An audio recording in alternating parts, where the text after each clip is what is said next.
everyone, it's Sharana from Pay Your Weights, and today I'm going to be reviewing Run the World Episode 2 because ADOS. There was like a lot that happened, but not really a lot that happened, so this recap is probably going to be a little bit short. But first, I'm going to start with Ella because the irony of that white man, when her and Sunday was walking together in order to go meet Renee for drinks to talk about her marriage crisis, and him calling them the N-word in front of Harriet Tubman, I was like, this is just like, it's already disrespectful, but it's like a heightened level of disrespect. The fact that you did this in front of Harriet Tubman. But I was just like, you know what? Race is going to be racist. It is what it is. So, we see that while they're at the bar, listening to Renee tell her story about how her and Jason's marriage fell apart, we see a little cutie, a little something at the bar. Colin, I was like, he ain't no Anderson, but I mean, if you not trying to get on top of Anderson and on top of somebody else, then I mean, I guess he will do. So they flirting back and forth, and Ella said, you know what? I need me some good so that I don't run back to that old good. And so she decides that she is going to conquer her first white man. And I know what y'all saying, Sharana, he wasn't really white, but if you ain't black, you know, we basically say you white. So that's just how it goes. So she ends up waiting for a shift to end, and he basically says, like, you know, they can go dancing, but then they end up back at his place. When she saw that motorcycle, she was like, I ain't doing this. And I was just like, I don't know why people find motorcycles so, like, sexy, like, when a man is driving a motorcycle, but I just be like, I'm just trying to fight for my freedom and not to die, because, like, I'm literally terrified of motorcycles. But she looked like she wasn't up for it. And then when Colin gave her a little kiss of what's to come, you know, then she was okay. But we see they go back to his place. They smash it, and then she tries to rub her hand through his hair. And then she was like, it's hair gel. Just basically all the differences of sleeping with a white man instead of sleeping with a black man. If my parents are watching, I don't know what that's like because I'm celibate. But, you know, if I were to have done something like that, but I didn't, you know, there are some differences. I'm not speaking from my own experience. I'm just saying there probably would be some differences. But basically, you know, they try to get it on. It didn't feel like the stroke game was that, like, strong. She making noises like she enjoying it. And I was just like, sis, this don't look like it's something that's enjoyable. But you know what? Who am I to tell? Because, you know, I'm celibate, abstinent, whatever you call it, if my parents is watching. But we see that then he starts talking dirty. And then he was like, oh, do you like the C word? Because I'm not going to repeat that in case they try to come for me on YouTube. But she was like, no, like, who says that? Like, black men say D. And I was like, that's right. That was a fair point. But while I'm watching this whole exchange happen, I'm just like, Colin, baby, you watch too much porn, okay? Because when people start doing stuff like that, they start talking crazy, like how they do in porn. I mean, I don't know what they talk like because I don't watch porn if my parents are watching. But if I were to watch porn, I'm pretty positive that's exactly how they be talking on the little porn sites. That's how they talk in the videos. And I'm just like, that's just not cute. I was like, that ain't sexy. And so my girl got up mid-stroke. Now, normally people would have tried to, you know, persevere through and finish it out. Maybe he was holding all the tricks for the last, but baby, Ella said, I ain't had enough. I've had my white boy fantasy. I don't want to go back to it ever again. She got a mid-stroke, got her stuff, and just left. And I was like, dang, Ella, like, you don't have to do them like that. It didn't look like it was that bad. But also, too, just for people who are watching, like, you could really tell when men watch too much porn just by the types of things that they do and the things that they say. It's just like, I really need people to realize that's not like real sex. That's like sex for movies, for TV, for streaming sites, for porn sites. I'm just saying, as someone who hasn't, because, you know, my parents are watching, but I just think it would be wise for people to, like, tone it down on your porn usage, because it's really disrupting people's stroke game. It's disrupting people's talking game during sex. It's just too much. And I felt Ella for leaving. Now, also, too, they're having this discussion afterwards, and basically she was like, you watch black porn? And then she's like, we watch white porn. And they were like, why? Because of slavery. And I was like, y'all explain this to me. I'm really confused by that statement.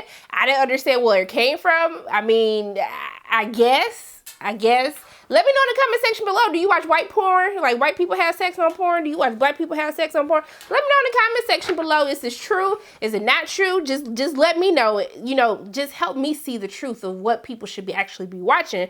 But when she said that she heard Harriet Tubman call out to her, I was like, ma'am, I kind of paused and stared at the screen. I didn't find that whole back and forth funny when they were talking about like what Harriet Tubman was saying to her. It just didn't land for me. It landed for them. They were laughing. I was just like, I don't know how I feel about this, because we had the whole interaction at the beginning. I'm sure we were trying to tie that back in, but it just didn't work for me. It didn't land for me. But I need to talk about Whitney, because I'm really concerned about Whitney, because I feel as though she doesn't really want to marry Ola.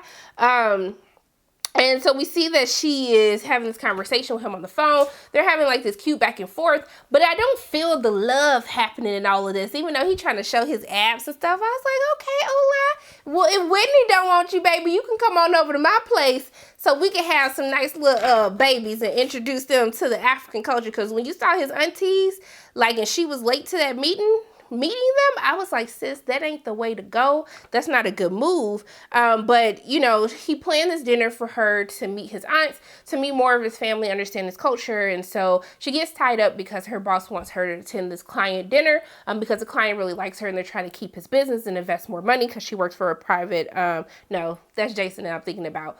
But she manages his funds, and so they want to make sure that she's there in order to close everything out. But we see that while she's at dinner for the client dinner, we see that community ping Chris is texting her and calling her and blowing her up. So I was just kind of confused by all of this. Like, what is happening, sis? Like, why do y'all have numbers? Why did you exchange numbers? Are you trying to have the community ping again? I just didn't understand. And also, I mean, he had to have seen the ring on your finger. So I'm trying to understand why Chris is blowing you up the way that he is. I was just a little bit confused by that. But we see that, you know, Ola texts her like, hey, what's going on? Like, don't do this to me again. Like, it seems that this has been something, a pattern of what has been happening.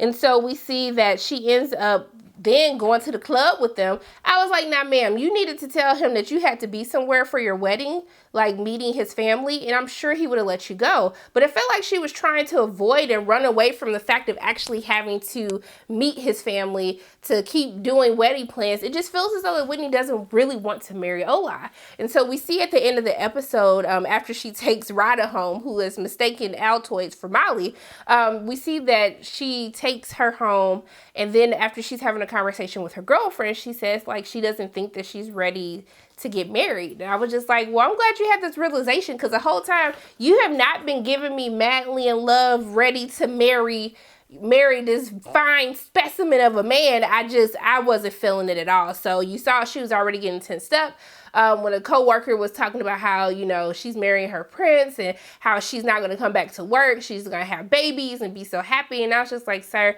have a seat, because you've been creepy this entire episode. And not everybody wants to just get married to like birth kids and sit at home and take care of kids.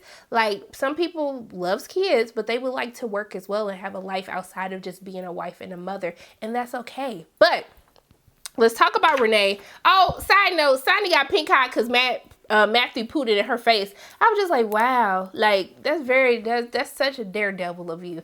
If somebody put it in my face, I would be like, we're gonna have to take a time out here, because this was just too much. Like, if you knew you was finna poop, you could have like moved or whatever. But I mean, at least she was protecting her girlfriends and making sure that she wore sunglasses so she wouldn't pass it to anyone. I still found the whole thing to be funny. Like, he put it in my face and I got pink eye.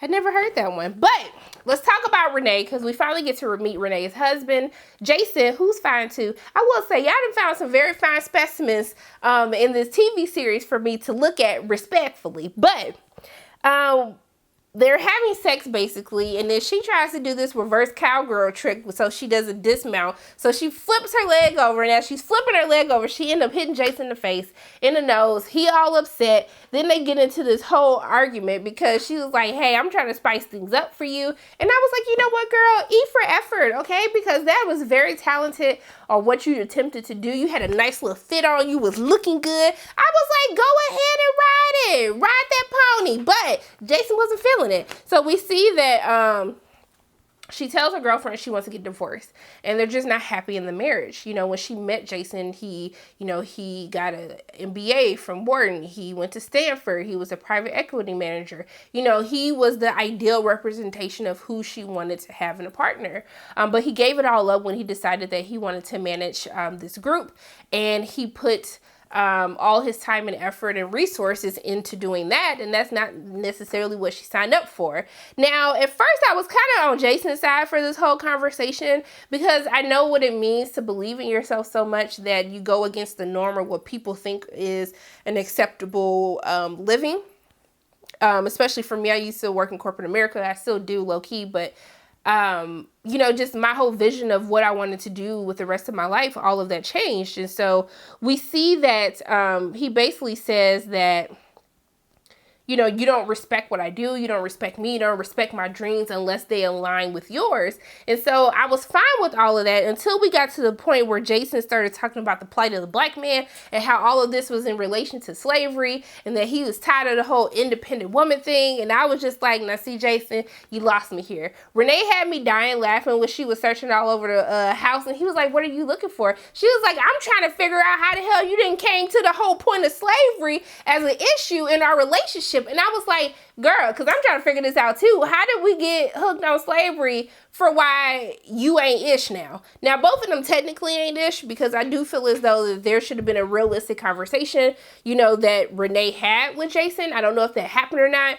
but I felt like if you weren't necessarily okay with him quitting your job, then you needed to be able to fully state, you know, your concerns and be honest with him about that so you guys can make an informed decision together. Because it kind of feels like Renee was like okay with it, like I'm gonna stand by my man, I'm gonna show that I support. But if you're not really feeling it, I feel like it's only fair to him and to yourself that you have to be honest about that as well. Now, where Jason had me all the way effed up, even after the whole slavery mention, is when he talked about how he was like, I'm invested in myself. I made an investment into this. And it was a lot of I, and not like we. And, you know, Renee was having that same issue. And it just feels like this is a couple, they're both navigating life separately. And that's just not what a married couple should be doing. And so then we find out that he invested their entire mutual fund into paying for studio time, into paying for marketing for this group. And I was like, oh, hell no, it's time to get divorced, baby, because you didn't took our money. You took our money without talking to me. You took our money. Like, have that make sense for me, sir. I was so confused. I was ready to come through the screen myself and fight him. I ain't even gonna lie to you. But so they end up just, she's basically at the point where she doesn't want to be in this marriage anymore. And honestly, after something like that, I feel like that's a big thing. Like, Jason, I started out on your side, okay? I understand your frustrations, but you taking our money that we invested together and you invested it into this group without my consent, that is a huge problem. So Renee is basically going through it. She at the point, she said, I'm not even dating black men no more. She didn't curse Whitney out and say, I don't give a F about your wedding. She done had a whole breakdown in the middle of the lounge. It was a nice little lounge / bar that they were at. But when they heard that, I can't go for that. No, that's the jam. That's a bop right there. Don't act like y'all don't like that. I think it was by it's about Daryl Hall and John Oates. I think that's who does that song. But don't, you know, I'll be messing up names and forgetting stuff, or don't quote me on that. But we see that, you know, she's basically distraught about this. She doesn't know what she wants to do. She wants to divorce him. She's just not happy at this point. So I don't know what's going to happen. But when Sandy told her that she don't make enough money to justify a prenup, I said, nah, man, just let her have this moment. And why you have to do that? And then she didn't pull the butter knife on her. Brisha Well was honestly the standout for me in this episode. I felt like all of the humor didn't necessarily land for me, especially that whole conversation about porn and slavery and sex talk, and it was just weird. That whole conversation was weird for me. But I really enjoyed Brisha Webb in this episode. Like, because of her, that's why I really enjoyed it, especially going into the back and forth between her and Jason, and really just her comedic timing of doing all this extra stuff to make the jokes land even harder. So this is a mixed episode for me. Not one of my favorite episodes, but it's enough to establish the relationship between Renee and Jason, but also to show us Osa fine behind fine ass, okay? If you don't want them, I'll take them. But yeah, overall, it was just an okay episode. Let me know what you think in the comment section below. Did you love it? Did you hate it? Are you team Renee? Are you team Jason? Have you ever been pooted in the face where you got a pink eye from your man? Let me know all of these things, and what type of porn do you watch? The black porn, the white porn, or are you an equal opportunity porn watcher? Let me know in the comment section below. But those are my thoughts on Run the World episode 2 because of ADOS. My name is Sharonda from Para Waits. If you like what you saw today, make sure you hit the like button, hit subscribe, share this video with your friends, and make sure you hit that notification bell. And I love you guys 3000. And until I see you again, bye.